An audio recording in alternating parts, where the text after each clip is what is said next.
2025 सितंबर protesters Nepal के parliament में घुसते हैं, प्रेसिडेंट के घर में घुसते हैं, आग लगाते हैं और प्राइम मिनिस्टर को हेलीकॉप्टर में बैठ के भागना पड़ता है।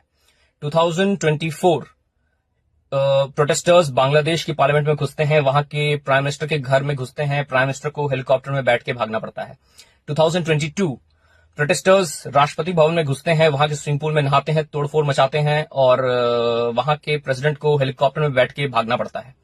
ये आपको लग रहा होगा कि जनता के इवेंट्स हैं, लेकिन मुझे लगता है कि ये ऑर्केस्ट्रेटेड इवेंट्स हैं, जिसको इन सभी देशों को एज अ प्लेग्राउंड यूज किया जा रहा है देखने के लिए कि ये सारी चीजें इंडिया में काम कर सकती हैं कि नहीं।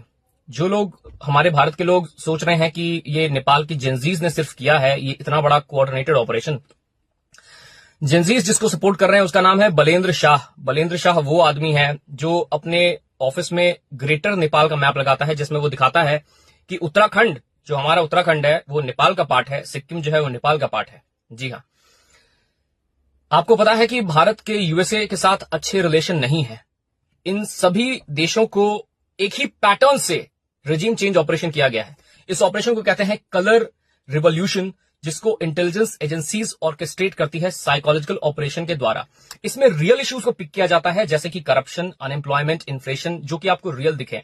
उसके बाद जनता को इस मूवमेंट से जोड़ा जाता है और नेशनल मूवमेंट को टारगेट किया जाता है, जैसे कि पार्लियामेंट बिल्डिंग हो, राष्ट्रपति भवन हो, सो दैट जब आप इन बिल्डिंग्स की तरफ बढ़ें इन पे अटैक करने के लिए, तो पुलिस आप पे गोली चलाए, जो कि जाहिर सी बात है चलाएगी।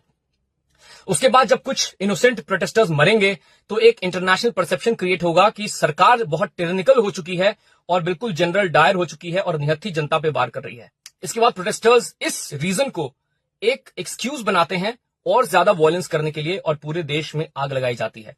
फील लक्की कि आप इतनी स्टेबल कंट्री में हो जहां आसपास इतना कुछ हो रहा है और इंडिया अभी भी स्टेबल है। जय हिंद।